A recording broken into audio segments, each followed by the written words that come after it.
Good evening and welcome everyone to our Law Career Launchpad webinar, a collaboration between Cemerlang and UKEC. I'm Ariana Saifo, one of your moderators for today and the editor-in-chief of KYS Cemerlang.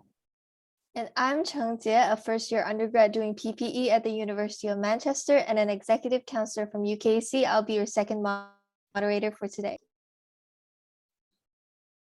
As a part of Cemerlang's career evening and welcome everyone to our Law Career Launchpad. We hope this webinar will be beneficial to all students, whether you're still in high school or reaching the end of your university. We're aiming to provide quality advice and assistance to aspiring law students and individuals who are still figuring out what they want to do in life. Our guest speakers of tonight are accomplished individuals who have attained high qualifications from prestigious universities and have valuable experience in the legal profession. Firstly, we have Zahidah Zulkifly, who graduated from the University College of London with a Bachelor of Laws degree. She is also a member of the Honourable Society of the Middle Temple, one of the 4 Inns of Court exclusively entitled to call their members to the English bar as barristers. Currently, she is an associate at Lee Hishammuddin Allen Gledhill. Ready for today's session, Zahidah? Ready. Be kind, please. We will. Next, let us introduce Mr. Hizami Iskandar. Hizami received his Bachelor in Arts with honors in Jurisprudence from the elite University of Oxford. After graduating, he has had 10 years worth of experience working for Permodalan Nasional Berhad. Now, he is the Principal Manager of PNB UK Limited. How are you feeling today, Hizami? Got anything to say to our audience? Excited to be here. Looking forward to it. Thank you to both of our speakers for being here today. That was a lovely introduction. Before we dive right into the first part of today's session, which is all about the law experience, I'd just like to kindly remind our audience that if you have any additional questions throughout the questions and you would like them to be addressed by our guest speakers later during the Q&A, feel free to drop them in the Q&A box at any time. And now let's begin with the questions. To warm up a little bit and just get the audience excited, could Hizami and Zahidah please just share any stories about the most interesting or even the most boring parts of your law school journey or your career in the legal profession? Zahidah, would you like to go first? Sure. I'll do something a bit different and I'll share something boring or unexpected that I didn't expect coming in through the profession. So like most law students, I have a very certain image of what I expected the law profession to be, all the drama, the action. So I was very, very much ready to do that by the time I was starting my pupillage. But much to my dismay, one of my earliest experiences as a pupil was actually something I never thought I would have to do, which is counting windows. I had to count windows in a skyscraper. There was many thousands of windows in a particular floor because it was to do with the issue of defects in a very prominent building. And of course, as part of the defense team, they sent the youngest member of the team to have the honor of counting windows, categorizing windows. I was all by myself, completely not expecting that this is something I would have to do straight out of law school. And even from that day, I encountered a lot of situations where I did not expect, where it required me to inspect pipes or mechanical parts of a digester plant, things that you would expect not a lawyer to do. And it can get pretty boring because it wasn't what I signed up to do, but it's all in a day's work of understanding the problems that your clients face. You can't exist in a legal vacuum, I suppose. You do need to go in there. If it means it's counting glass, it's categorizing the glass, or it's inspecting a pipe, you have to do it. So that's something that was initially boring, but as I progressed in my career, it started to make sense why I had to do it. Yeah, I do think that no matter what field you're in, you kind of have to interact with other industries in today's day and age. So it's the little things that build up to make your career worth it in the end. So thank you for sharing, Zahidah. Hizami, on to you now. Thanks, Chenji. So since Zahidah has touched on the boring part, hopefully I can touch a bit on a couple of more interesting things that I remember from my experience in law school and pupillage. I think what sticks in my mind over the years, two in particular come to mind. And in one of the best experiences of one of the things I remember the most from law school are the times that I did legal aid.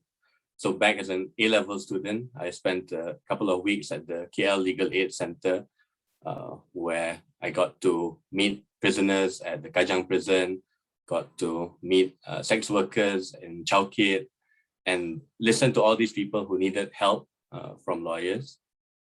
And when I was doing my chambering at screen, all chambering students have to do compulsory 14 days legal aid. And I got to do mine at the KL court, doing mitigation for people who had pled guilty but needed someone to help them talk to the judge and try and get their as lenient a sentence as possible. So again, people who really needed help, people who were in the system and couldn't speak for themselves, but where lawyers could really make a difference. And on the other side of the spectrum, just to show that the interesting part of law isn't just being on the criminal side. I remember I've never practiced as a lawyer, but being at PNB, I've always been on the other side, actually consulting counsel. And what I remember, there was one year that I was involved in two matters at the same time, one big corporate exercise and one very complicated negotiation. And we had some very good lawyers for both, lawyers who had been with us for many years. And I remember after that experience, just thinking that's the value that a lawyer can bring to the table, because the lawyer is who you bring into the room when you have a very tough negotiation to deal with. The lawyer is the person you ask when something goes wrong and you just want to know what can I do?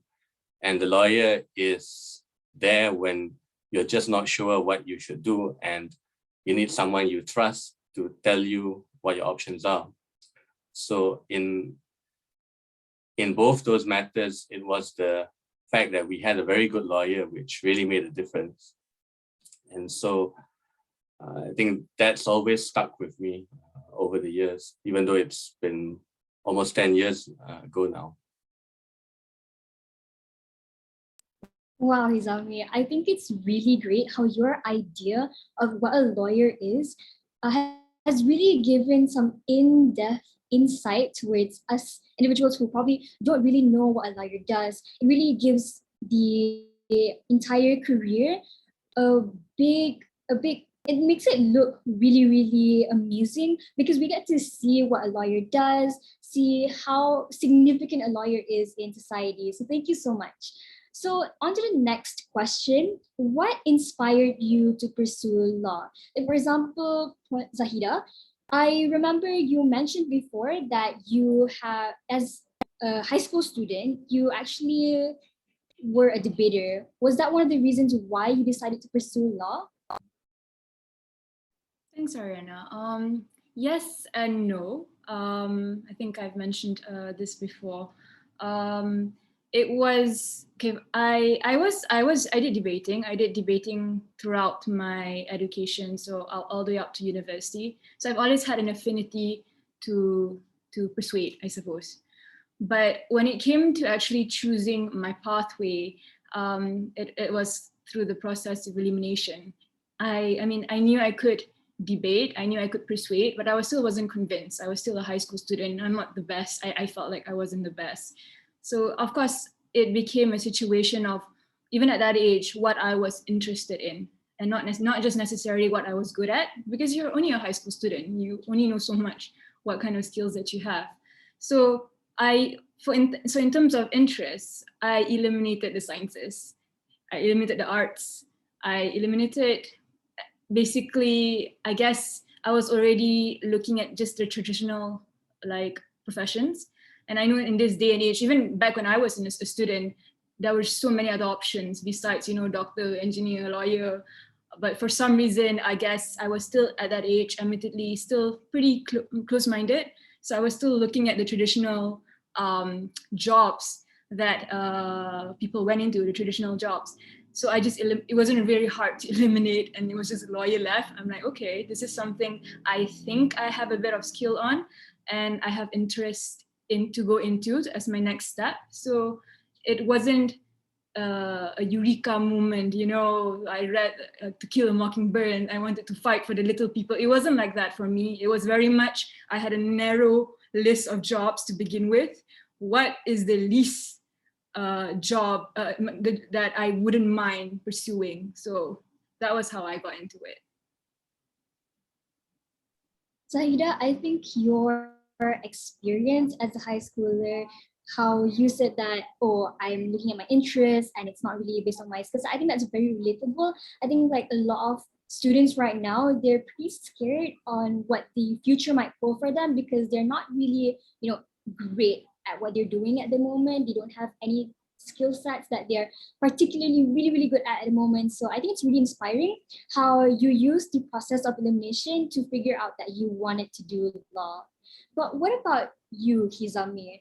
Was it because of your current range of skill sets? Or like, were you perhaps inspired by someone you look up to? Or was it something else entirely? Or were you like Zahidah in the sense that you just wanted to pursue something that you were interested in? Thank you, Ariana. Funnily enough, To Kill a Mockingbird was one of my favorite books in high school. So I think for me, it was a bit of everything. I think there was a natural affinity towards law, or strangely enough, journalism, because I knew language was something I liked. So it would have been natural to do something along in those lines. And back in 2006, doing something like history, which is much more mainstream now, would have been unheard of. So that wasn't really an option. At the same time, I think I was lucky that I had a role model because I had an aunt who was a lawyer in Kota Baru. So I spent a lot of time with her growing up. So it was a natural thing to have that example. After SPM, I really wasn't sure. I knew I didn't want to do science, and I wasn't really that good at maths. But I was stuck between law and accountancy. And what I did after SPM was, while waiting, I picked up a book on constitutional law. And as boring as it may sound, I actually found I liked it and thought that this is something I can dig. So when the time came to choose, law became my natural choice. I think it's super inspiring how you had a role model to grow up with. I mean, we often are the product of who we surround ourselves. So it's great that you had your aunt to look up to. And also, I think you're a great reader because you mentioned To Kill a Mockingbird and you also picked up the constitutional book. So maybe that's where your love for law stems from, because I'm pretty sure it's also a reading intensive course. So thank you so much, Hizami, for sharing. Now, moving on, I'm pretty sure law, just like any other career path, has its own set of obstacles. So could you guys just share what was the hardest challenge you've had to overcome in your pursuit of the law profession? Were there any mental roadblocks? Did you have any problems that held you back? Zahidah, would you like to go first? Sure. Mental roadblock, I think it's still something I am actually having still now. I'm still something I battle with, but I think it's the imposter syndrome. And I'll tell you exactly why. I went to KYS for 5 years. And so the idea of getting good grades and competing was already in us, in my batchmates, in my peers at a very young age. But I found that in my pursuit and my road to law, I mean, like, truthfully, growing up, academics were not such a struggle to me. You know, it's just UPSR, PMR, SPM. So I mean, I wasn't like top 5 in Malaysia, but you know, it wasn't a particularly a worrying thing for me. So as you grow up and as you get to the next level, so then after that you go to pre-U, then you go to university, the stakes get higher and it gets more and more difficult. So for example, in KYS, we had like 60 people a batch. You only had to compete with 60 people. And then you go to pre-U and the pool gets a little bit bigger. And then you go to tertiary education where I found myself globally fighting, or I'm sorry, maybe not fighting, competing with really, really intelligent people. And you need to be really confident to be able to be in a room with really intelligent people, as most law students will be. They're ambitious, they're competitive, and they're intelligent. So I think that so when I was younger, I needed to get straight A's. I had this very like narrow mindset. I must be the best, I must get straight A's. But when I got into university and I was competing globally with really intelligent people, I wasn't the best. I wasn't a shiny thing in the room anymore. And that actually gave me a huge shock. And I think what happens in that situation, and I've seen this with many of my peers, is either they just give up. What's the point? You know, my shining days are over. You know, I was top notch in high school. Let's all just chill, and you know, and I think if you start to do that and you start to have that imposter syndrome and that mental block, you will not be able to pursue a successful career in law because you're constantly allowing the outside competition to get to you and you're no longer doing it for you anymore. So I think what I've learned, and I wish what I wished I knew better, especially in law school, where I wasn't necessarily the best student, was that it's okay.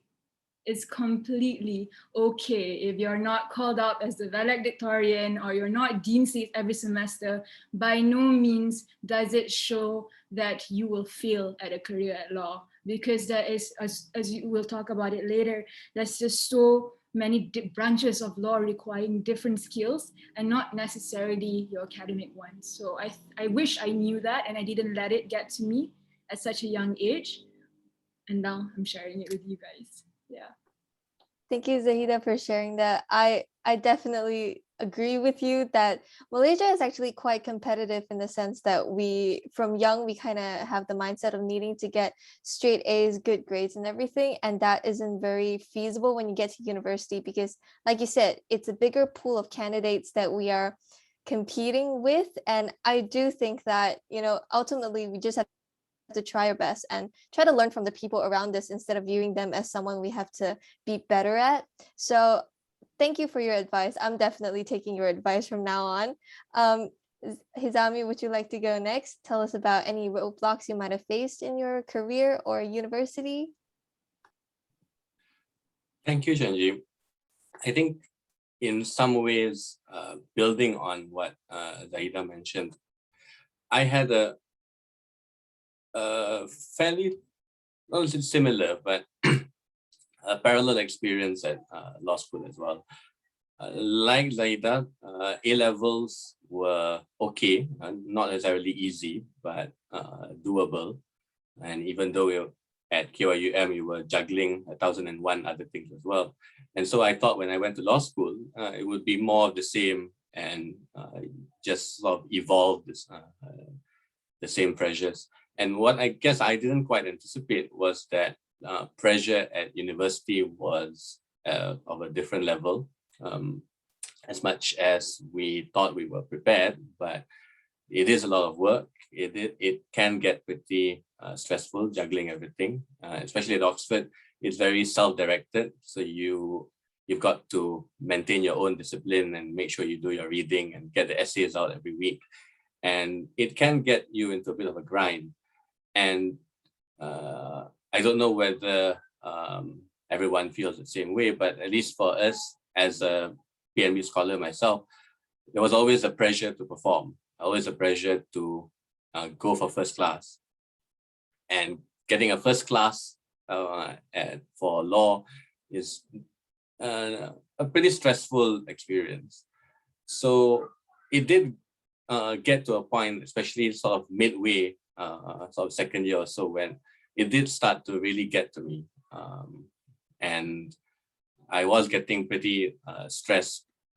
And it was only through the help of my friends and my family who sat me down and said, you've got to calm down, and it doesn't matter if you don't get the first in the end.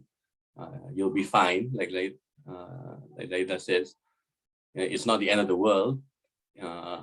And it was only when I sort of could make peace with that that I was able to really get over that block and finish off. And so I think it really can't be understated how important it is to take care of yourself, self-care, and keeping your mental health positive, and really getting, having your friends and family connected with you, and just be prepared that it is going to be a tough experience, but with support, with the right friends and with the right mindset and enough self-care, you can get through it and hopefully have a really pleasant and positive experience. Hizami, Zahidah, wow. I just have to say, wow. I really cannot imagine the immense amount of pressure the both of you had to undergo, especially considering the fact that both of you, scholarships, going to really elite prestigious universities, and having to compete with like a whole lot of people. So I think it's so beautiful how both of you really evolved from the the strict, narrow-minded mindset that you have to achieve, you have to get straight A's, you gotta be successful, to more taking care of yourself and like accepting yourself for what you can achieve at the moment. I think that's something that a lot of people should learn from. So thank you so much. Really amazing experience shared today. All right. So I think that wraps up the first part of today's webinar, which is all about experience. So we can move on to the second part, which is more on advice and your how-tos on the legal profession. So, we all know about the typical lawyer stereotypes, suits, legally blonde, all of those TV series you see on modern media. Most of the lawyers' stereotypes is that you must be competitive, you have to have this air of supreme knowledge, and maybe a bit arrogant. So I just want to know your opinion. What are the actual qualities that you must have as a person who wants to pursue law?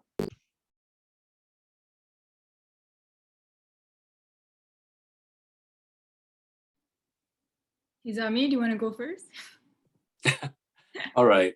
I think probably maybe the opposite of what you mentioned, Ariana.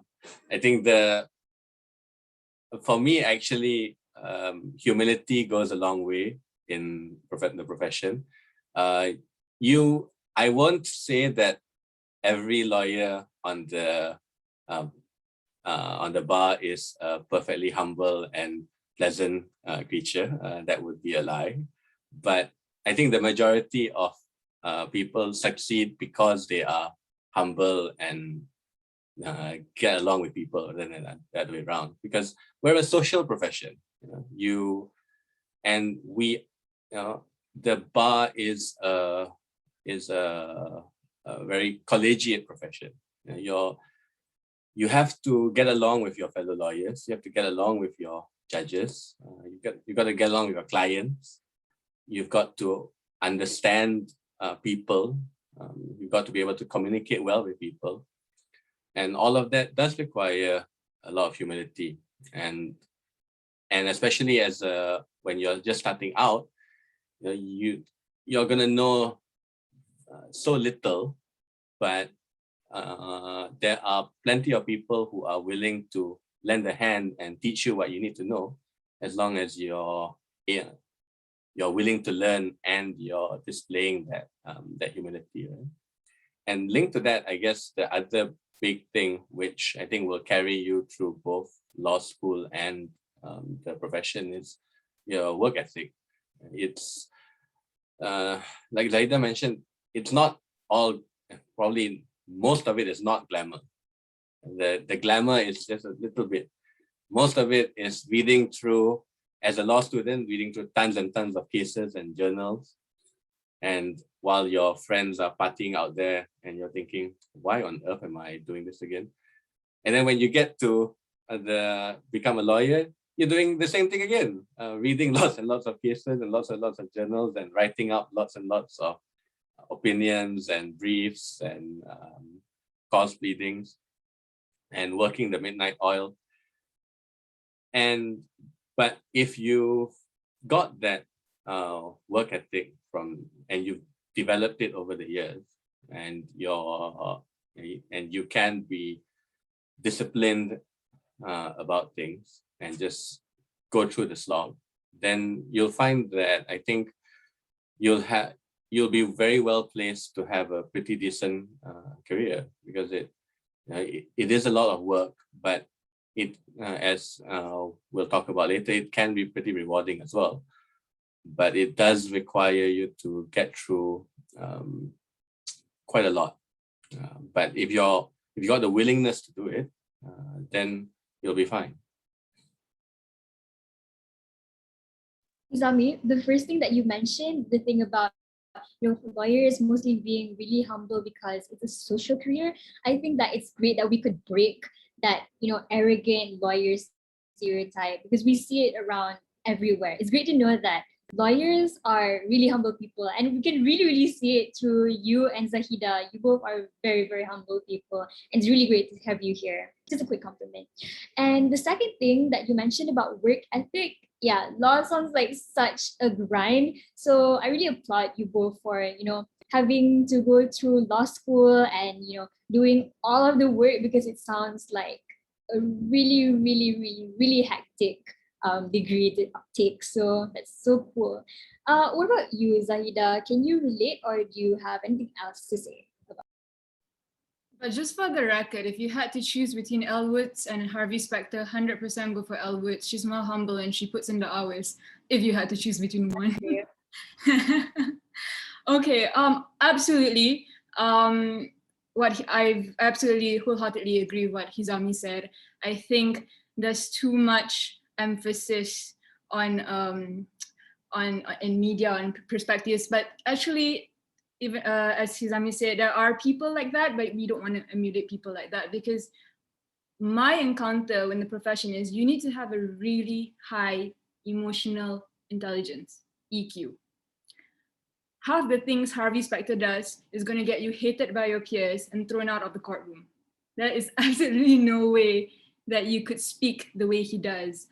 And why I say EQ is a lawyer's job is really to be able to read the room.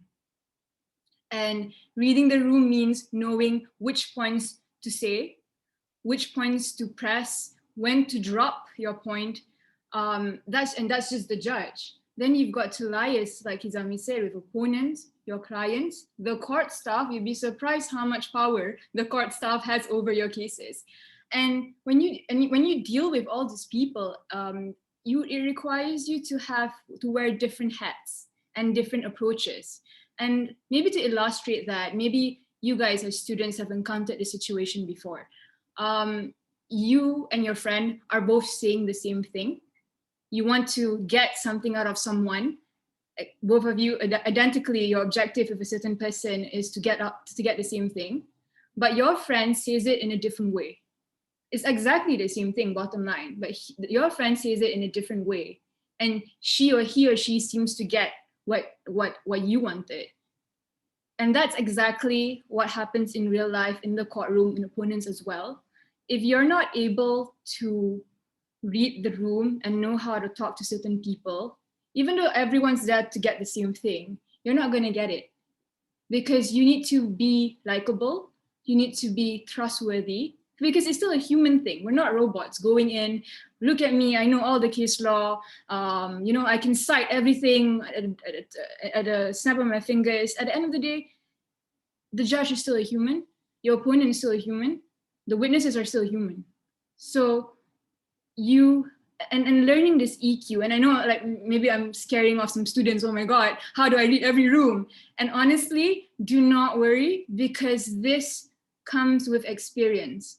And this is why I always tell my younger peers, my younger juniors as well, get involved with a diverse group of activities, even from school level. Even if it's not something that you put in your resume, it's just going out with your friends, make sure it's a diverse group of friends, because that skill to be able to adapt in any sort of room will honestly take you so far, not just as a lawyer, but in any profession. So do not worry about just the accolades and the credentials. Get out there, experience things in a very diverse way. I promise you it will pay back in the skill sets that you never knew would actually be really useful. Thank you, Zahidah, for sharing. I totally agree with you. I feel like in today's day and age, all of our students have the same kind of course material and books and information on the internet. And what really sets scholars apart, no matter in law or any other courses, is their willingness to go out and do the extra mile, learn on their own, learn adaptability. And of course, as you mentioned, EQ is a very important thing that a lot of companies are looking for in their candidates right now. So thank you so much for bringing that up. I'm sure a lot of our audiences will learn from what you just shared. Now, moving on to the next question in this part. Is law school the only way to get into the legal profession? And if so, then how would you say law school works? Like, are there any scholarships that the audience can apply to get them there if they are interested in pursuing law? Are there any big law firms, maybe in Malaysia or overseas, that could sponsor students in their pursuit of law? Hizami, would you like to go first? Sure. So I guess as you'd expect, the standard route for getting into the profession would be to do a law degree, whether locally or overseas. There are other routes available. And so what a lot of people, especially in the UK, do is called the graduate diploma in law. So they do something like history or English lit or politics, for example. And then they do the GDL, as it's known. And that basically gets you the it used to be seven compulsory subjects that you need to take in order to have what's called a qualifying law degree. So once you do that, then effectively you're on the same level as someone who's done a full law degree. And then you can then do the bar or the solicitor's course. So it's one route for people who don't necessarily who want to practice, but at the same time want to do a degree that they're interested in. The one thing that I will say is that obviously there are scholarships available. I'll be honest and say that scholarships for law there aren't that many of them. I mean, PNB, my own company, is one of them.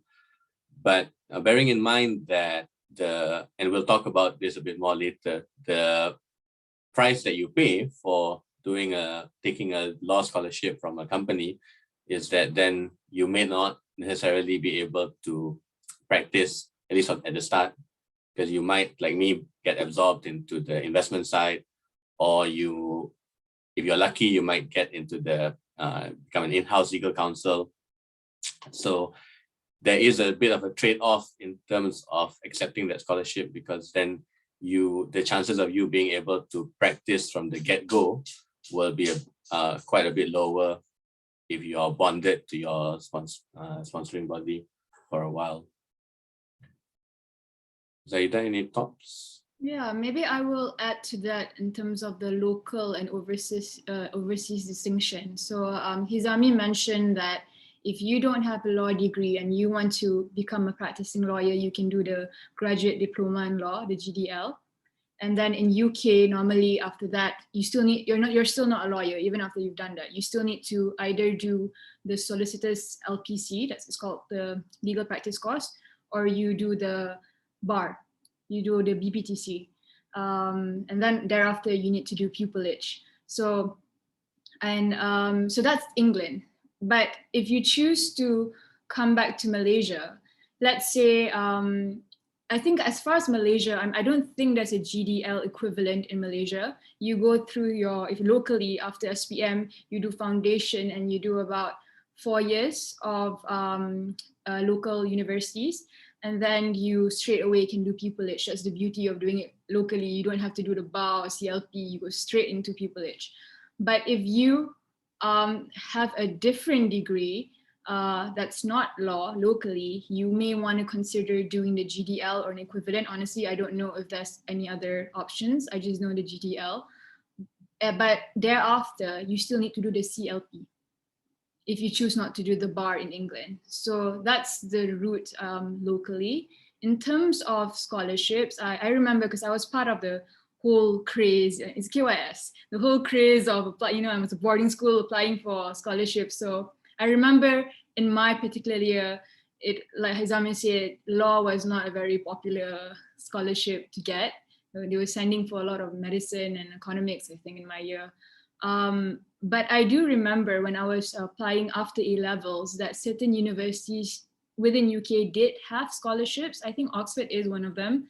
KCL also had bursaries for international students. At that time, I think they just renovated the Dixon School of Law. There's a lot of donations coming from Hong Kong. I think they were a bit eager to get more Asian students. So I wouldn't, do your research. I don't think it's abundant, but if for students with merit, there's certainly a potential for you to get scholarships both locally and even overseas. Yeah. Thank you so much, Zahidah. I think that was like really insightful advice on the difference between like the sort of qualifications that you need to take, as well as like these scholarships that you can have. And it's quite sad to know that these sort of scholarships for law degrees are kind of limited, as both of you have said before. But I think that, yes, students should really research on what scholarships are available. So thank you so much for sharing the scholarships that you do know of. And I think that the next question that we have here actually ties in to what was discussed previously. Just a recommendation, just wanted to ask for recommendations basically. Which law schools do you think are good for students, both outside our country and in Malaysia both? And you're going deeper into that, right? Would you recommend studying overseas or locally? Because I heard that the judicial system overseas is different from ours. So quite curious though, like how does it work if the judicial system is at its base very different for different countries?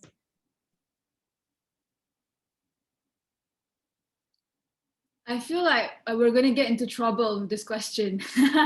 You're asking us to rank universities. I think there's a lot of parts to your question, Ariana. I think the first part about ranking, I will say this. Do not completely put all your bets based on rankings. There's the QS ranking, all this different rankings, even newspapers, even Guardian. I remember it's certain political orientated newspapers would have their own rankings as well. So do not take any particular ranking as the gospels. I'll tell you exactly what I did.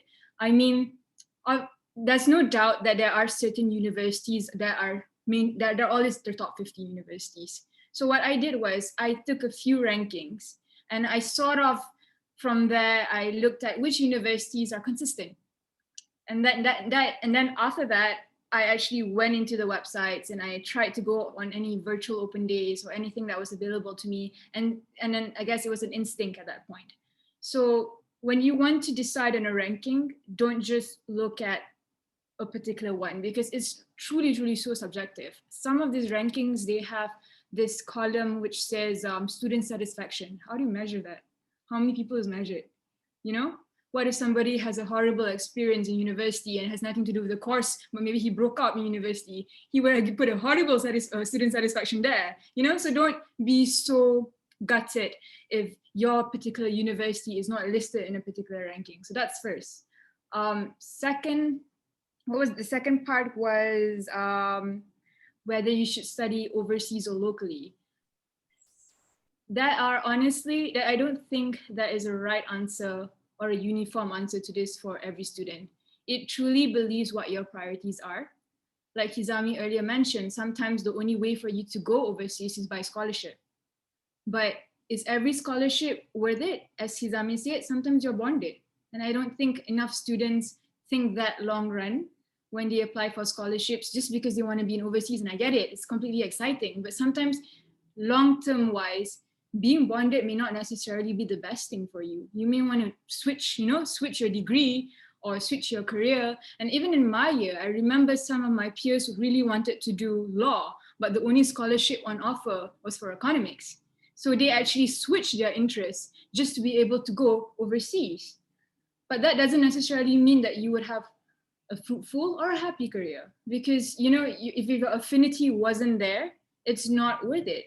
It's not. So these things you need to make. It's a personal decision. I don't think there is a one answer to it. And if you fear about the perception people have of overseas and local graduate, I think in this day and age, it's actually, at least for law, I think it's pretty redundant. And actually, I find myself lacking in certain areas of law because I didn't learn it. Like you mentioned that there's a distinction in law, right? Sure, we share Commonwealth. So most people go to Commonwealth countries to do law. But there are subjects that are, geared towards Malaysian law, Malaysian cases that I felt that I was behind a bit when I came back. And I did the bar, so I had to pick it up on the job. So it's not all roses and sunshine overseas. There are certainly things that you can get with locally. Also, like I mentioned earlier, 4 years, you don't have to do CLP. CLP, I hear, is insanely difficult to pass, and people have to keep receipting. So when you make that decision, forget all the prestige, forget all the the perceptions, do what you think is going to be good for you in the long run. Inshallah, you will be successful and you can use that money to travel the world later. You do not have to go overseas at that age. Zahidah, that clarification about overseas and studying locally was really very much needed, because I feel like a lot of students nowadays, especially QIS, or like actually no, most schools in Malaysia, since we're so competitive, like you mentioned before, it's like, oh my gosh, I want to go overseas, I want to study overseas. That's like the holy grail for them. It's like the ultimate end goal for them. So I think that the way you talked about how we shouldn't be looking at rank or prestigiousness was really, really well needed to open up people's minds and perceptions towards studying locally and studying overseas. So Hizami, since you came from such a high ranking university, Oxford, which is basically like the oldest university in the UK, right? I was also curious on what you feel towards this entire debacle on which university should I go to? Is rank really important? Yeah. Thank you, Ariana. For the record, there are years where UCL trumps Oxford. So I remember so I think I pretty much agree with Zahidah, definitely. I think it's not the be all and end all. And like Zahidah says, you absolutely have to consider the whole picture when the time comes. Some people are maybe lucky enough that you don't have to think twice about going overseas. You may have the resources. For some people, it is a trade-off. And I will say this, that accepting a scholarship is a trade-off. You can't deny that. unless you're lucky enough to get a scholarship where there's no bond, and there are relatively few scholarships like that, you do have to consider that you are trading off a little bit of your freedom to do what you want.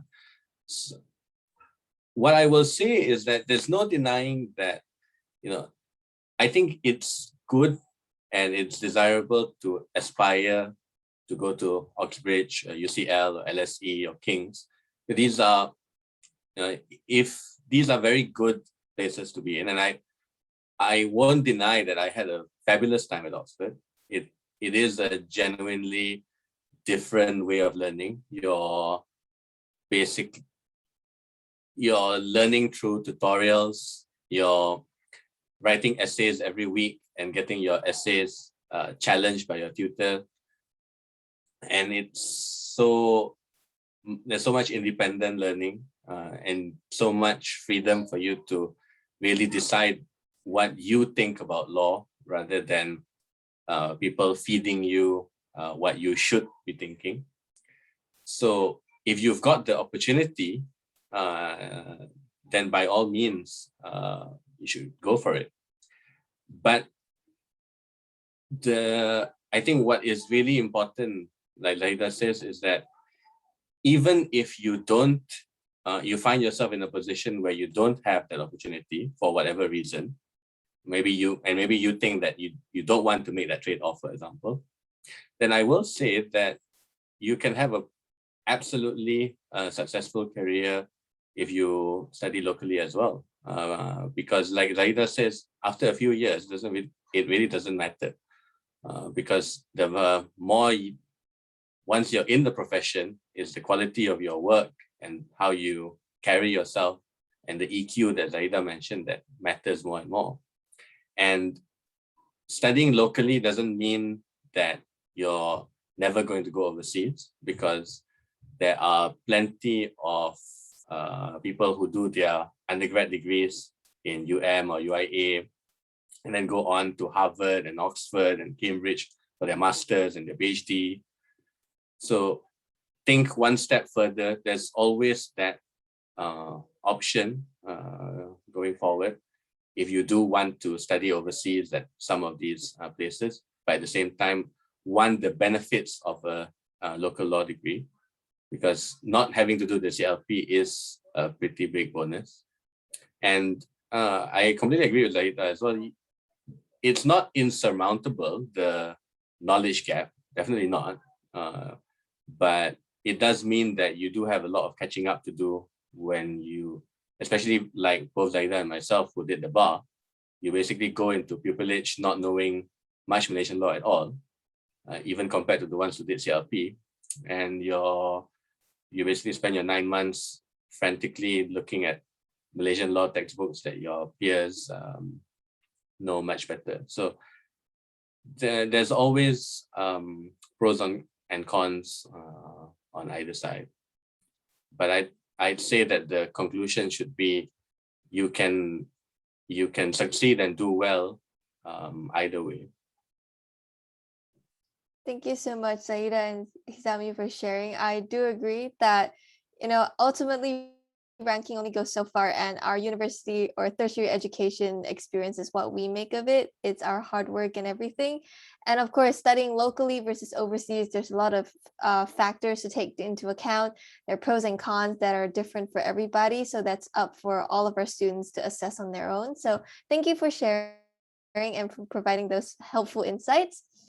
We're about to move on to the third part of this question asking session. But before we do that, I would just like to remind our audience, maybe some of you joined in late, that if you have any questions for our guest speakers today that haven't been addressed so far, feel free to drop them in the Q&A box. Now moving on to the third part, which is general outlook on life. As we can see, both of our guest speakers today, Hizami and Zahidah, have completely different careers, even though they both originally pursued law. So could you guys just share a little bit about your experience from going from a law student to stepping into the profession that you are currently in? And how did you come to decide which part of law you want to specialize in? Because as we all know, there are several branches of law. So Zahidah, would you like to go first on this one?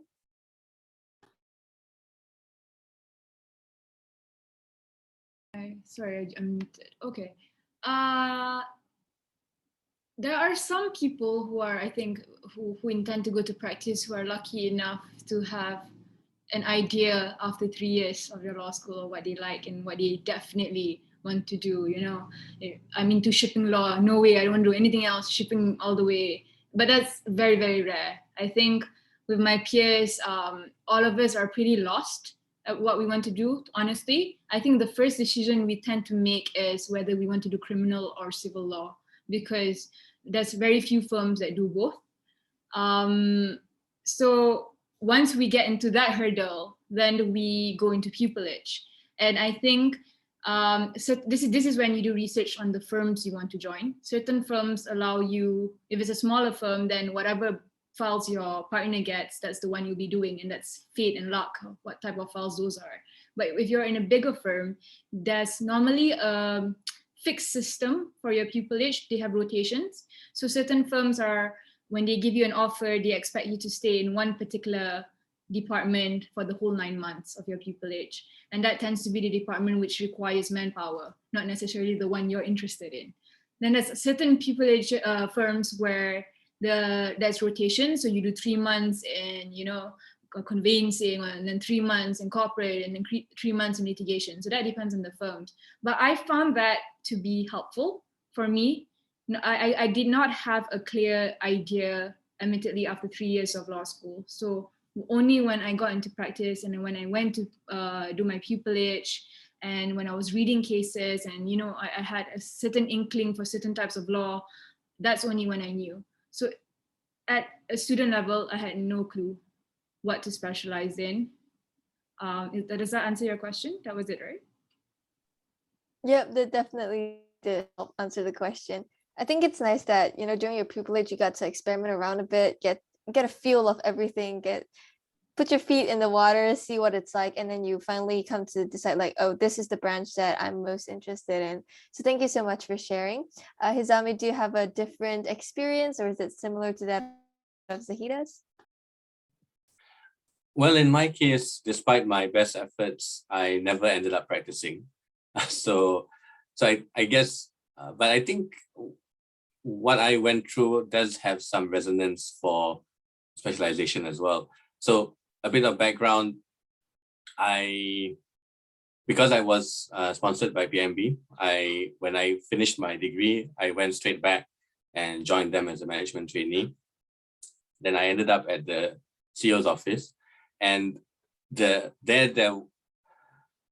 first thing I had to do was convince my bosses that, by the way, I do want to go back to London for a year to do my bar. So I know I've just joined, but is that okay? But thankfully I had really nice bosses who allowed me to do that. So I came back for the bar.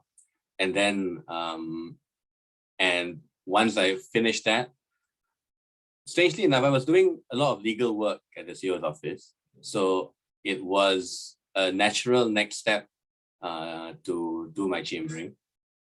And I finished that and thought, okay, so now I'm qualified. I have a few more years on my contract. I can probably aim to get into legal at some point, and maybe even go into practice after my bond is done. So that's what you would thought would have happened.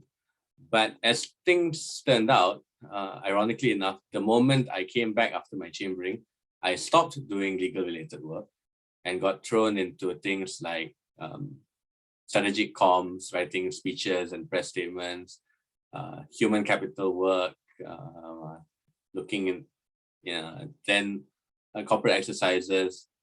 And after a couple of years, started doing corporate strategy. And what I found once I did that was that actually, surprisingly, I found that strategy work was something that I actually liked. I never thought it would be that interesting for me, but after doing it more and more, it was really something that spoke to me. And so I ended up doing that for 3 years. And then just at the point where I had a decision to make about what I wanted to do next, the opportunity to come to London came up. And I ended up pivoting and becoming an equity dealer. And now I trade shares. which is a world away from what I thought I would be doing in 2009 after graduating. But although it hasn't been the easiest road, and I will not deny that transitioning to finance from law is not easy, but the thing is, it shows you a couple of things. Number one, it shows you how versatile a law degree is, because a lot of people do make the jump from law to finance. A lot of investment bankers and even auditors and accountants. The chairman of PwC Malaysia is a lawyer by training who became an auditor. So it's not difficult at all or not impossible at all to make that transition. And number two, it's about sometimes you may have an idea of where you're going, but events do overtake you. And it's it's that balance between pursuing what you initially wanted and keeping an open mind and letting life open a new door for you. And what I found was that over the years, because there were so many of those doors that kept leading away from law, I ended up going further and further from practice, but at the same time doing things that I am genuinely enjoying. And ironically, now I do more legal work than I used to, because now in the UK, we're a regulated firm, so I do a lot of compliance work as well as part of my job. So that law degree is finally coming in useful again. But I would also, I think that fits into specializations as well, because sometimes you may have an idea after chambering or even after a couple of years of practice of what you want to do, but sometimes it really depends on what opens up at that point of time. It might be a particular partner at a particular firm that you happen to talk to on a particular day that introduces you to an area of practice which you never considered. But at that point, if you get that offer, then you have to decide, do you want to have an open mind and go for it, or stick to what you know or what you wanted to do, right? And I think my experience, at least, has taught me that keeping an open mind and sort of going with the flow can get you in surprising places, but can be rewarding as well. So I think that would be my takeaway for that. Hizami, I really, really like your go with the flow sort of mentality, and the entire process, your entire story of going from a law student, going through the necessary qualifications to become a lawyer, and then finding your passion and then becoming a corporate leader is so inspiring, because I think that people who take law, who pursue law as students, probably think that they do want to be lawyers in the future and that's their end goal. So I think it's so cool how some people who take law degrees, they don't end up being a lawyer, but they find out that they have a passion somewhere else, and that really showed through with your experience. So I think that this also ties in to another question, which is, do you have like any advice to students on how to grab opportunities to go far in the law profession?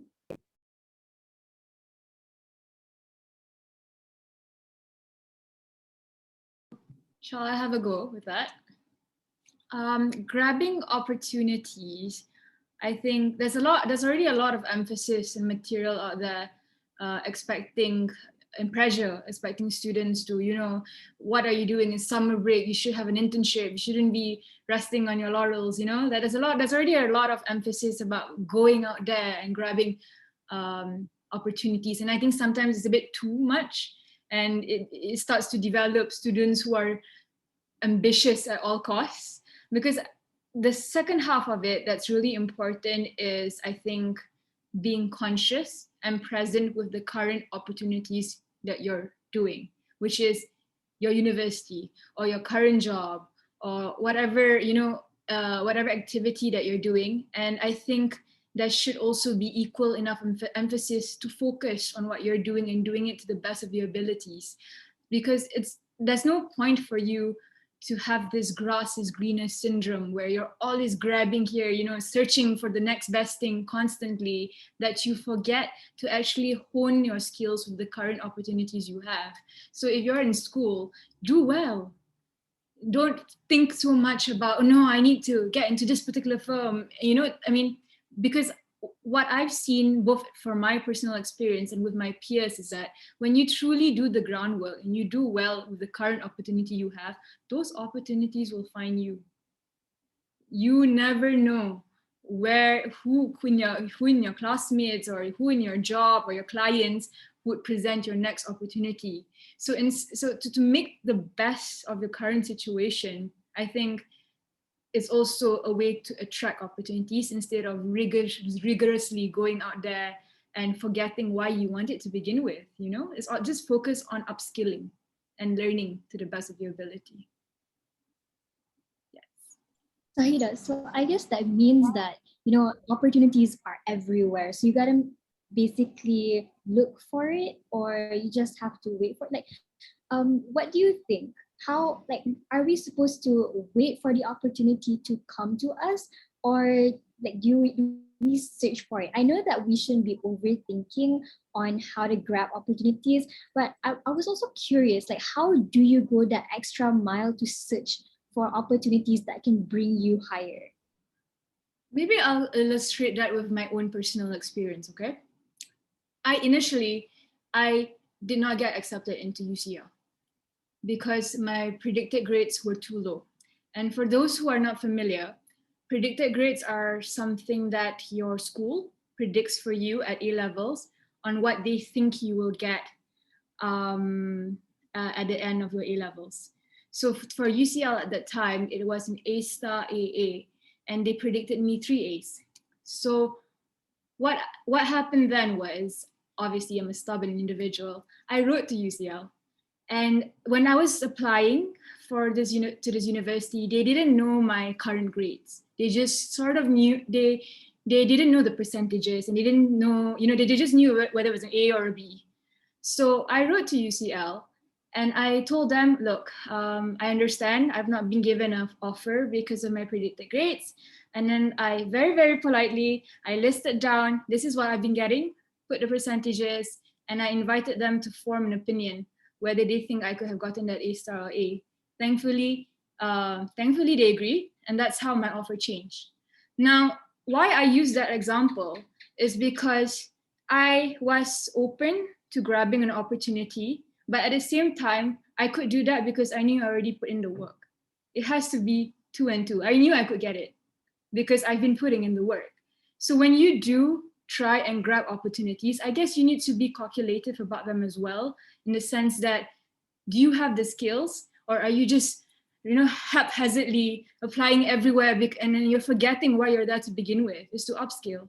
So I guess that's an example of being open, but at the same time making sure you have the substance to back it. Zahidah, that was a really, really beautiful illustration, and your experience is really, really inspiring. I think that sort of proactive mentality where you literally wrote to your university, which you ended up going to, was wow, I've never heard a story as inspiring as that. Hizami, what about you? That was really amazing, Zahidah. Hizami, what about you? Do you have any inspiring stories to tell, or any examples on how you grabbed opportunities? I think I'd agree with Zahidah 100% that what matters the most is really putting your heart and soul into what you're doing, because I learned this from my first boss. She always said the most important thing is ikhlas. And you start out with being ikhlas and sincere about your work, and that means you put in 100% to your work, and your work will speak for itself. Sometimes you have to give it a bit of a voice, but most of the time it will speak for itself. And when you put in the hours and when you put in the effort, then over time people recognize that. Most of the time, most people will, I think. And if you're, if there's only a minority of situations where no one recognizes what you do, and in those situations, most of the time you can find ways to escape it. But most of the time, the people that you work with, the people that you interact with, will recognize that work, and it goes back to humility as well. And it's because of that opportunities will come. So my example would be coming to London. That it was a complete ball out of the blue for me. It wasn't the natural career choice for me. I have never been an equity dealer. I've always been on the strategy corporate side, but it's because over many years I had gotten to know a lot of, interacted with a lot of people, done a lot of work for a lot of people, put in quite a few of the hours, especially when I was younger, that when the time came up after 10 years, when the opportunity to come here came around. So I think if you're sincere about that, about the work, and you really make sure that it speaks for you, then the opportunities will come, and good ones at that. Having said that, the flip side of it is, and what I say to my juniors as well, you shouldn't be completely passive. I think it's always a healthy thing to have an idea of where you want to go, and that goal may well shift over time, but having that goal in itself gives you focus. And there may be things that you need to do to get there. So like Zahidah said, upskilling. And when you think about yourself in terms of what you need to learn rather than what you need to do per se, then that, I think, is a much healthier way of doing things. Because then you're always looking for opportunities to learn. It could be a seminar, it could be an internship, it could be getting to know people who can teach you things. And then, like Zahidah very rightly said, you don't necessarily just go out there and look for everything under the sun, but having that structure to what you want to learn does help. And when you couple that proactiveness about always learning and always finding opportunities to learn with the fact that you're putting 100% in your work, then I think you'll find that more often than not, your career or your student life will be full of suitable opportunities. Thank you, Hizami, so much. There's one thing you said that I'm definitely going to write down later, which is to think about what you want to learn, not what you want to do. And that's just very important. And I feel like a lot of our audiences here today can relate to that because they're here watching this webinar. Clearly, they want to come here and learn something. So thank you so much for sharing, both of you. And I guess the main takeaway here is to have a goal, work towards it, and just give it your 100%. And ultimately, you'll be rewarded for your hard work. So thank you guys so much for sharing. I'm going to pass it on to Ariana right now. Thank you. Well, I guess that means that we're basically done with the base questionnaires, but looking at the Q&A box, it looks like the audience has some questions themselves. So here's a really interesting one. I think it's a little bit out there. And the question is the Malaysian judiciary truly independent? And Mrs. Malaysian Elwood, would you like to try that out? Answer that question maybe? Thanks, Azim. Is the Malaysian judiciary truly independent? Wow. I guess I can only speak from my experiences and the judgments I encounter in court. Otherwise, anything else would be hearsay, and lawyers love hearsay. In my experience, it's actually pretty difficult for a judge to blatantly follow a political party and base their decisions on the political agenda of the day. Because of the way our structure works, we have an appeal system. So your judgments, let's say at High Court, will be reviewed by judges in the Court of Appeal, and then again reviewed by more judges at the Federal Court. So to have a judgment that is blatantly political, I mean, there's applications that we can do.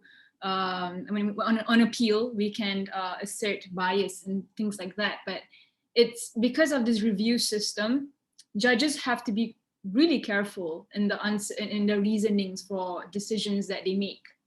And as far as the cases I've done, I've not encountered it.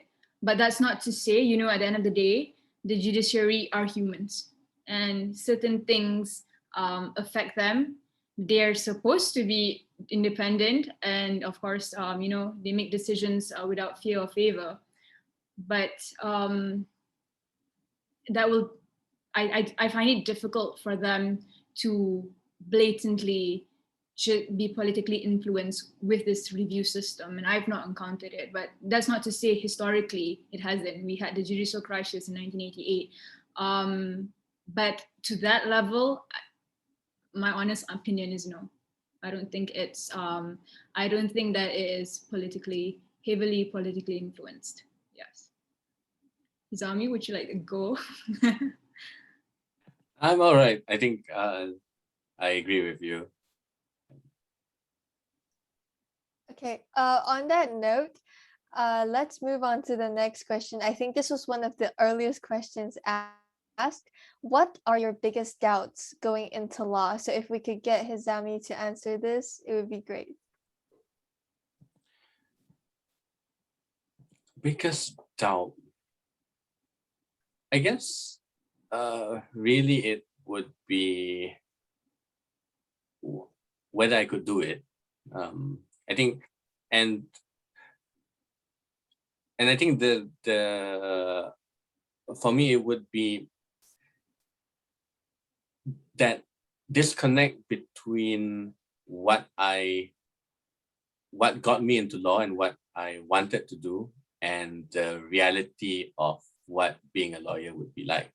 So I got into law because of constitutional law, and then that developed into an interest in human rights, and that's always been the part of law that most interested me all through law school.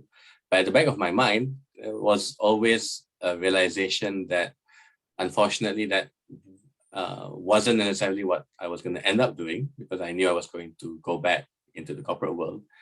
And I think there's a question in the chat box as well about careers. There was always some doubt about, okay, even if I were to leave PNB after my contract is done and go into practice, would I actually be able to build the practice in the areas that I wanted to? It's being a human rights lawyer in Malaysia is not the easiest job in the world.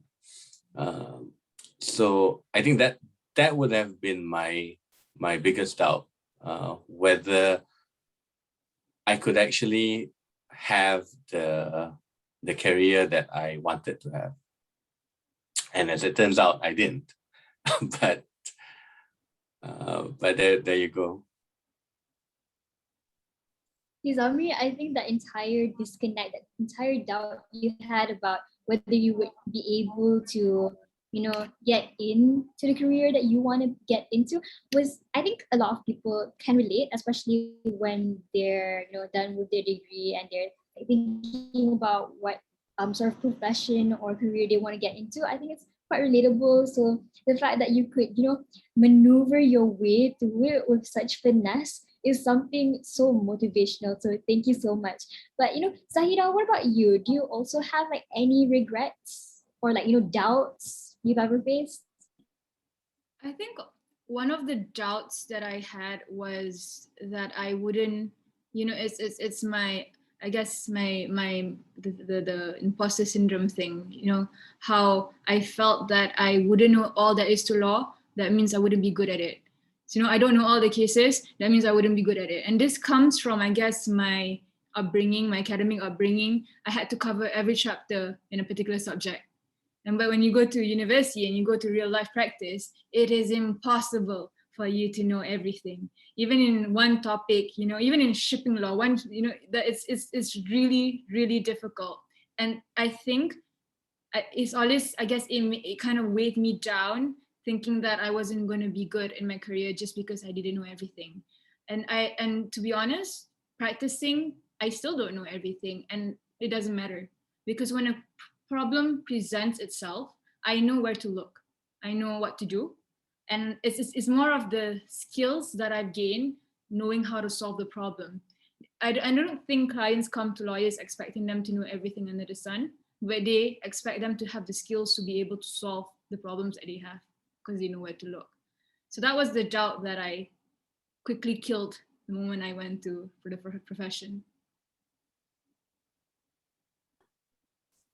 Thank you so much for sharing, Zahidah. I think imposter syndrome is something that a lot of people across all careers experience and encounter. So ultimately, it's us who have to overcome that imposter syndrome step by step. And you are a living experience that it is possible to overcome that obstacle. So thank you both for sharing so much. Let's move on to the next question. What were the things you wished you knew before you went into law school? Any one of you could go first. I'll give a simple one. I wish I had done more mooting in law school. I think if I had one big regret after 3 years of law school, it would be not doing more of that, because I think when you do the bar, if you do the bar later, you do get advocacy training as part of your modules. And then, of course, when you start practicing, but then you do more and more of it. But I think I would have liked to do more mooting, because I think my friends who did, actually I should explain that mooting is basically doing sort of mock, in a way, mock trials or mock hearings. So you get a legal problem and it's a bit like debate, where you get both sides doing their submissions in favor and opposing, but with a legal problem rather than a debate issue. And I think looking at my friends who did do it, I think it is a pretty decent training for a future in advocacy. It does train you on how to sort of reason legally, and gives you a bit more confidence about presenting your arguments well and concisely. So I think that would be one thing that I would have liked to do more of. Thank you so much for sharing. Yeah, I've seen like moot courts in TV shows. I know they're not an accurate representation, as we've discussed earlier, because the media paints a completely different portrait of what lawyers are as opposed to like real life lawyers. But definitely, practice makes perfect across all professions. Applies for law, and I believe that moot courts are one of the most common ways that you guys get to practice your trials. So Zahidah, do you have anything to add? Anything you wish you know before you went into law school? I think I've been aptly warned before I entered law school that there was going to be a lot of reading. Had I known better, I've gotten better glasses, reading glasses or something like that, because it really severely ruined my eyesight in those 3 years. But in all seriousness, I wish from the start that I knew it was about depth and not breadth. Because, and this is something I only learned each passing year in law school. I think when it comes to doing well academically, I've always had that mentality, I need to cover every chapter. I can't go to the exam if I don't know everything. And to my, and it's actually, it's pretty, even in practice, it's inhumanely possible for you to know everything. So I didn't have a strategy on how to study and how to consume information, which is really important even in practice. So when I say depth is important, I should have focused on certain topics. Obviously, don't just learn 2 and then the other 12 you completely don't know, but I wish that you see, when I progressively got better, I realized I needed to do the extra reading. The extra reading is not there for pretty, like my peers would read the footnotes. I just read the footnotes of the articles we're supposed to read. They read the footnotes of the article that we're not even supposed to read. So that's the level of depth and reading that I wish I knew from year 1, and be more systematic and strategic about it. Because even answering exams, this is impossible for you to remember everything. And this methodological way of approaching information is certainly something you would apply in practice as well.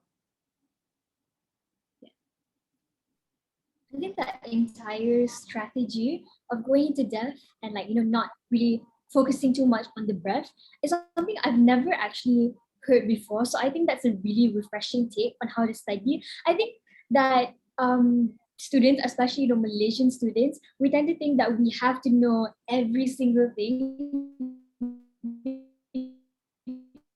Because I feel like that's sort of something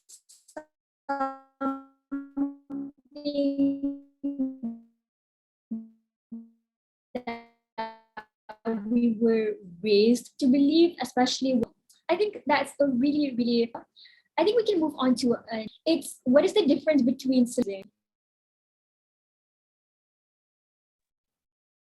Zahidah, since you're a practicing lawyer, do you want to take this question?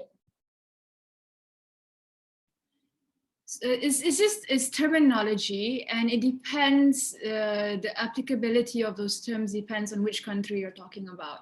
So solicitor and barrister is how the UK profession was traditionally diversed into.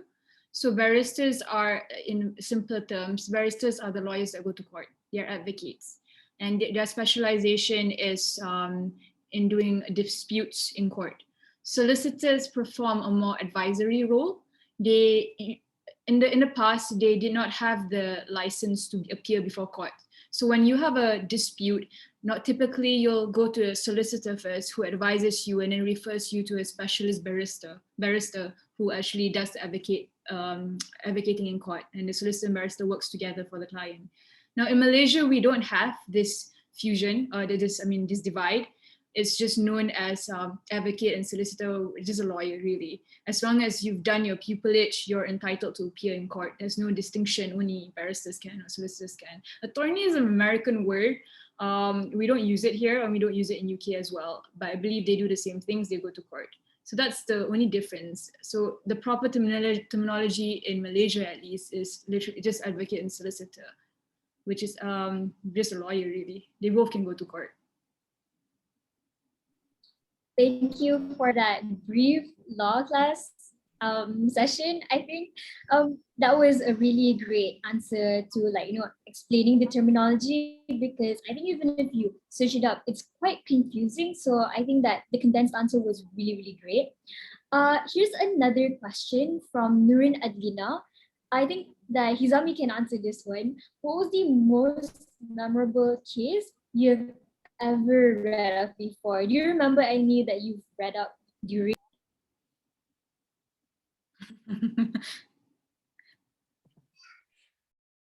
Yeah, that's a tough one actually, because most memorable. Maybe rather than mention a specific case, I'll mention a class of cases, because I think what most excites me about constitutional and administrative law is the cases where the judges act as a check on the government or the executive. And you get a lot of these cases, especially in the UK, after the passing of the Human Rights Act 1998. And there's a whole body of case law that has emerged in the last 20 plus years on judges interpreting the Human Rights Act and the rights that it not say grants, but that it solidifies for UK citizens, and using that to say that there are limits to what you can do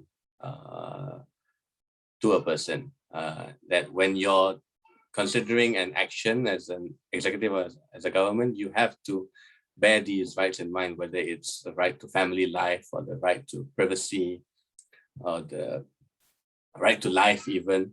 And that applies to a whole range of cases, like police shootings or immigration law, deporting people. And that whole area of case law has always been what has excited me the most. And also the fact that there are cases where the judges here explicitly say you can't exclude judicial review. Even if you put in a law that it's not subject to judges questioning the provision, the judges say that you can't read it that way, that there is nothing that can be completely out of judicial question. And granted that was the position 10 years ago, it's been diluted a bit more and more over time. But for me, that has always been one of the things that I like the most about law, because it comes back to the whole concept of rule of law, right? That the whole basis for the society that we live in based on rule of law is that there is a higher law that governments and people are subject to. That it's not just about might is right or who has power and who doesn't have power, but that both the powerful and the powerless are subject to the same laws. And the practice of it may very well fall far from that perfect utopian ideal. But as long as it's something that you're working towards to, that both judges and lawyers are working towards to, then there is still hope for the little people, the people who rely on the law as their last bastion of liberty. Right? So that's always been what speaks to me the most about law. Thank you, Hizami, for that very refreshing insight. I love how you tied it all together to say, both the powerful and powerless are subjected to the same sets of law. I think that's definitely one of the beauty of the world that we exist in. Even though laws differ in countries, every single country has a law, and we can't be accepted from it. So thank you so much for that answer. I'm going to move on to Zahidah to answer the next question in the Q&A box, which is a master degree in law necessary? I think it depends on what you want to do. If you intend to practice law, I don't think it's necessary. But if you want to specialize in a particular role or advisory, or you don't want to be a practicing lawyer in court, then it may be helpful. For example, things like constitutional law, shipping law, tax law. Those things are useful if you already know you have a niche and you want to know everything about there is to it, you know? But that's not to say that you can't pick it up. Like if you actually do want to practice as a lawyer, I always think that the best teacher is actually doing the work and not studying it in a book. I think experience is the best teacher. But to simply put it, I don't think it's necessary unless it's something that you want to pursue. Maybe you want to be a policy advisor or you want to go into academia, then it becomes necessary. So it depends on what you want to do.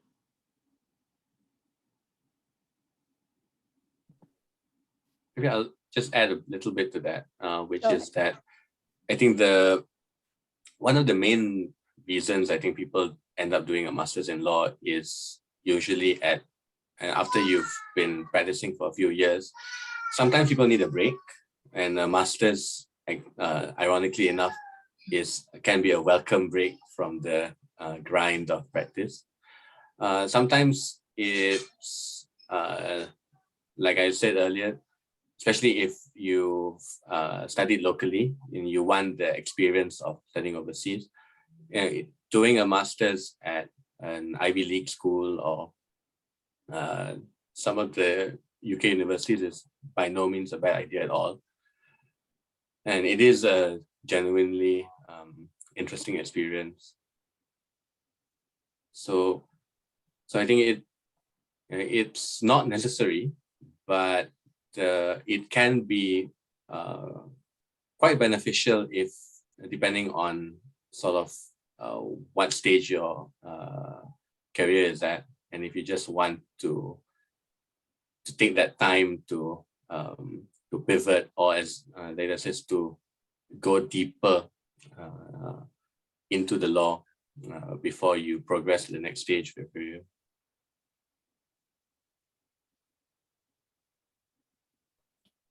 Okay, thank you so much, Hizami. I think that is the last of our questions.